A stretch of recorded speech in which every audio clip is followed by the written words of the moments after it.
स्वागत है आप सभी का सीएनबीसी आवाज पर। आप देख रहे हैं स्टॉक 2020 का मुकाबला हो रहा है नीरज और मेरे बीच। और देखिए पिच रिपोर्ट किस तरह से दिख रही है। अमेरिका के बाजार तो कल बंद थे, Martin Luther king junior day था कल, और वहां से कोई संकेत हमारे हाथ है नहीं। संकेत है आज एशियाई बाजारों से जो थोड़े से नर्म नजर आ रहे हैं। हांगकांग के बाजार में 125 पॉइंट की गिरावट, और नजर रहेगी आज ब्रेक्जिट के प्लान बी पर। थिसेरा में किस तरह का प्लान पेश करती हैं अब वहां पर संसद में जो डेडलॉक चल रहा है उसको ब्रेक करने के लिए पर। लेकिन लाल निशान में ज्यादातर मार्केट्स आपको इस समय ट्रेड करते हुए नजर आएंगे। बताइए रणनीति क्या है, कहां पर नजर है आपकी?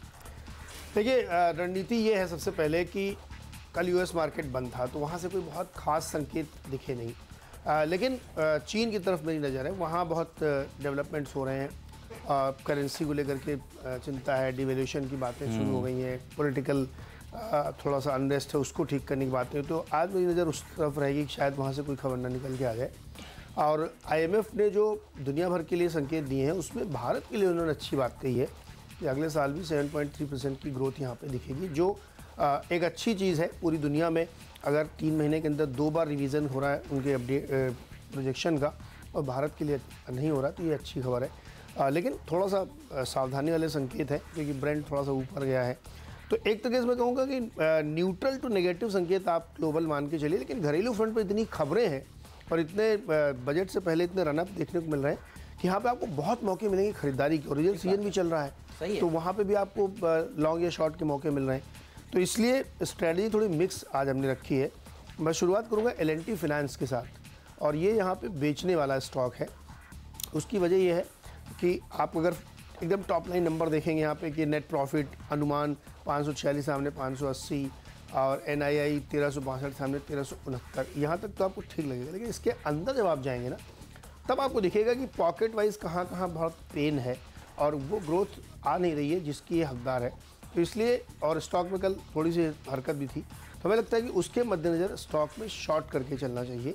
नतीजे उतने बेहतरीन नहीं है जो बाजार को बहुत खुश कर सकें, तो यहाँ बेचने की सलाह होगी। 132 का लक्ष्य, 142 का स्टॉप लॉस। ऑलराइट, तो गेंदबाजी से आप शुरुआत कर रहे हैं और हम बल्लेबाजी से शुरुआत कर रहे हैं। देखिए भारतीय बाजारों में दिक्कत की बात कुछ नज़र आ नहीं रही है। शॉर्ट करने वाले इंडेक्स में फंसे हुए हैं। रिलायंस इंडस्ट्रीज जैसे स्टॉक्स आप देख ही रहे हैं 4% किस तरह से भाग रहे हैं। तो मंदी करके जो आपका पैसा है वो तेज़ी करके ज़्यादा बनने की गुंजाइश है। ध्यान आपका लॉन्ग साइड पर होना चाहिए। मिड कैप्स में भी एक अच्छा पार्टिसिपेशन देखने को मिलेगा। पिछले कुछ दिनों से लार्ज कैप्स दरअसल लीड कर रहे हैं, लेकिन अब मिड कैप्स भी पार्टिसिपेशन दिखाएंगे। अर्निंग्स के ऊपर रखिए नज़र, और हमें लगता है गति जैसे स्टॉक्स बढ़िया प्रदर्शन दिखा सकते हैं आज के सत्र में। और आप देखिए इनके नतीजे जो हैं वो शुक्रवार को आने वाले हैं। लॉजिस्टिक्स कंपनी है, जनरली नतीजों से पहले ये भी एक मूव देती है, उस पर नज़र है। नवीन फ्लोरीन पर नज़र है और इनके नतीजे कल आने वाले हैं, तो नंबर से पहले यहाँ पर एक अच्छा एक्शन देखने को मिल सकता है। इनके ऊपर रखिएगा नज़र। बढ़िया कंपनियाँ, अच्छा प्रदर्शन पहले भी कुछ क्वार्टर्स में इन्होंने दिखाया है और लगता यही है कि ये मोमेंटम कंटिन्यू रहने वाला है। HDFC AMC इस पर नज़र रखिए। इसके कल नतीजे आए और नतीजे इसके बेहतर आए हैं, ये बाजार को पसंद आने चाहिए। इनका मुनाफा जो है 25% बढ़ के 243 करोड़ रुपए रहा तिमाही के दौरान, जो उसमें अच्छी ग्रोथ 25% की दिखी है। एसेट्स जो इनके हैं जिनको ये मैनेज कर रहे हैं AUM, उसमें 12% की उछाल हुई है और उसके साथ ये 3,29,000 करोड़ पे पहुंच गया। और इसी प्रकार से ये नंबर 1 AMC बन गई है in terms of average size of AMC, यानी जो इनके पास फंड है मैनेज करने के लिए उसको सबसे ज़्यादा है। नंबर 1 कंपनी बन गई है और 14.4% इनका मार्केट शेयर हो चुका है। तो ये एक सिग्निफिकेंट था। लिस्टिंग के बाद से स्टॉक ने थोड़ा मोमेंटम दिखाया, फिर ठंडा पड़ा, लेकिन नतीजे बात को दिखा रहे हैं कि इसकी ग्रोथ जैसे पेरेंट कंपनीज है ना, इनकी एकदम स्टेडी ग्रोथ है, तो वैसे ही इसमें भी एक आपको लगातार ग्रोथ दिख रही है। और नंबर 1 पोजीशन न सिर्फ रिटेन करना, उसको आगे बढ़ाना कमेंडेबल है ऐसे मौके जब बाजार थोड़ा ठंडा पड़ता दिख रहा है। तो इसके नतीजे बाजार को पसंद आने चाहिए। 1500 के लक्ष्य के साथ इसमें खरीदारी कर सकते हैं। ऑलराइट, ग्लोबल स्प्रेड के ऊपर रखिएगा नज़र और रेडिको खैतान पर भी रखिएगा नज़र। ये स्टॉक्स पे अच्छा प्रदर्शन दिखा सकते हैं। देखिए एक तो बजट के बाद सबसे इंपॉर्टेंट इवेंट जिस पर सबकी निगाहें टिकी हुई हैं वो तो दरअसल इलेक्शंस हैं। और इस इलेक्शन से पहले जिस तरह से देखिए अभी से ही रैलीज़ की शुरुआत हो गई है, चाहे वो कोलकाता में हो चाहे या फिर उत्तर प्रदेश में हो। लगता यही है कि ये जो सेक्टर है इसके लिए कम से कम ये समय बढ़िया रहेगा। रिसेशन प्रूफ सेक्टर माना जाता है। और देखिए कल सबसे पहले 9:15 पर हमने आपसे क्या कहा था कि यूनाइटेड ब्रूवरीज खरीद लीजिए, एक अच्छी रैली देखने को मिलेगी। दिन के दौरान भी यूनाइटेड ब्रूवरीज ने क्या ज़बरदस्त प्रदर्शन दिखाया।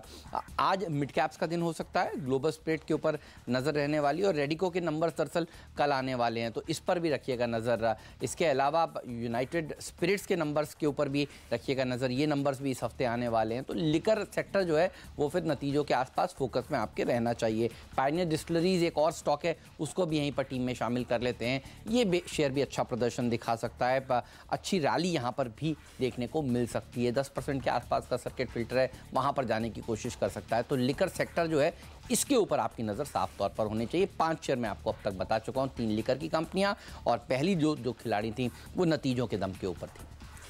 तो चलिए आपने बता दिए अपने, तो मैं बताऊं इसके बाद अगला स्टॉक है मेरा CDSL, जो सेंट्रल डिपॉजिटरी स्टॉक है, उसमें खरीदारी सलाह इसलिए कि 25 तारीख को उसके रिजल्ट आ रहे हैं और हमें उम्मीद है कि रिजल्ट इसके बेहतर आएंगे हमेशा की तरीके से, तो यहाँ पे खरीदारी की जा सकती है।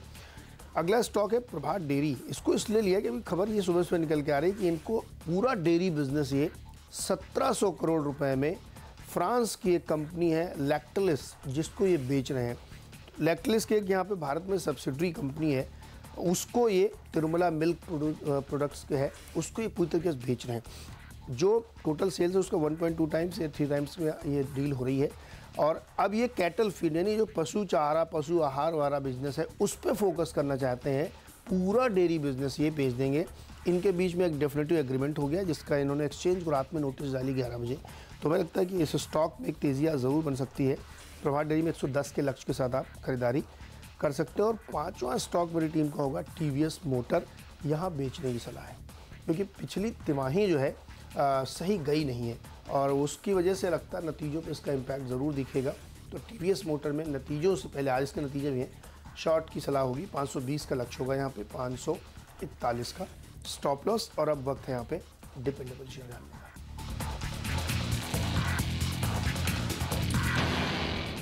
देखिए, डिपेंडेबल स्टॉक होगा BPL, और उसके कई कारण हैं। आप सब जानते हैं AC, fridge, washing machine, TV बनाने का कामकाज तो ये कंपनी करती ही है। लेकिन ये जो प्रमोटर्स हैं उन्होंने दरअसल एक बहुत बढ़िया काम ये किया था, जब BPL सैनियों के नाम से इनका एक जॉइंट वेंचर था, वो जब नहीं चला 2007 में, उसके बाद इन्होंने हेल्थ केयर कारोबार के ऊपर फोकस किया और ब्रांड का नाम रखा श्योर केयर। और उसके बाद से देखिए बहुत तेज़ी से इन्होंने उस कारोबार को ग्रो किया है। हमें लगता है आपकी जिस तरह से बजट में एक्सपेक्टेशंस ये हो रही हैं कि बड़ी राहत सरकार इस सेक्टर को दे सकती है, मेडिकल इक्विपमेंट से जुड़ी हुई कंपनियों को राहत मिल सकती है, 10% से घटाकर ड्यूटी 2.5% हो सकती है, ये एक बढ़िया खबर है। और देखिए, भारत को मैन्युफैक्चरिंग हब बनाने की कोशिश सरकार की रही। सरकार ने 100% FDI तक ऑटोमेटिक रूट से इस सेक्टर में लाया, और उसके बाद हमें लगता है कि ये सेक्टर जो है वो बढ़िया प्रदर्शन दिखाएगा। ऑप्टो सर्किट जैसी कंपनियां हैं इस सेक्टर में, लेकिन भाव 10 रुपये से नीचे है, तो फिर BPL जैसी कंपनियों को आपको चुनना चाहिए। यहाँ पर एक अच्छी तेज़ी देखने को मिल सकती है। ECG machines, X-ray, phototherapy, ventilators, ultrasound machines, सारे मॉनिटर्स पेशेंट्स के रूम में जो होते हैं वो सब बनाने का काम इनकी कंपनी करती है। तो डिपेंडेबल का दर्जा इसलिए क्योंकि कई बार आपको याद होगा इस हफ्ते और इससे पहले भी हमारी टीम में ये स्टॉक रह चुका है। और बजट में जिस तरह से इंसेंटिव्स देने की बात सरकार कर रही है, लगता यही है कि कंज्यूमर इलेक्ट्रिक कंपनियों के लिए बढ़िया दिन हो सकते हैं। तो फिर इसीलिए हमने इस शेयर को अपनी टीम में चुना है। 48-50 तक के लेवल्स यहाँ पर देखने को आराम से मिल सकते हैं। यह है मेरा मिस्टर डिपेंडेबल स्टॉक। नीरज, आपका नज़र कहाँ पर है? देखिए, मेरा डिपेंडेबल है सन फार्मा, जो तगड़ी गिरावट देखने को मिली है उसमें उन तमाम खबरों के चलते जिसमें कहा गया है कि फ़ंड को इधर उधर किया गया है। आज भी ऐसी खबरें निकल के आ रही हैं कि कंपनी ने, इनकी जो एक रियल्टी आर्म थी उसमें प्रोमोटर कंपनी ने सन फार्मा के शेयर प्लेज किए और 100 करोड़ रुपए जुटाए। तो ये धीरे धीरे और डिटेल खबरें इसमें से निकल के आ रही हैं। तो हमें लगता है कि सन फार्मा आज फिर से, कल जो थोड़ा समझने की कोशिश कर रहा था, फिजल आउट होगा। 390 के लक्ष्य के साथ इसको बेच देना चाहिए, 405 के आसपास स्टॉप लॉस रखनी चाहिए। वैसे भी जो शेयर बहुत विवादों में आ जाता है ना, जिसमें एक तरीके से कॉर्पोरेट गवर्नेंस के इशू जब खड़े हो जाते हैं, तो उसमें फिर दूर रहना चाहिए। उसमें ट्रेडिंग के मौके हर उछाल में शॉर्ट के ही बनते हैं। तो इसलिए 390 का टारगेट, 405 का स्टॉप लॉस। और अब यहाँ पे वक्त है एक छोटे से ब्रेक का। जब ब्रेक से लौटेंगे तो बहुत ही इंटरेस्टिंग आइडियाज़ हैं, और वो ऐसे आइडियाज़ हैं जो पूरे सेक्टर को लीड करते हुए दिख सकते हैं। तो खबर भी है और बजट की खबर है। तो पावर प्लेस में आपको जो हम दिखाते हैं रोज़ बजट के 2 स्टॉक्स, वो भी होंगे छोटे से ब्रेक के बाद।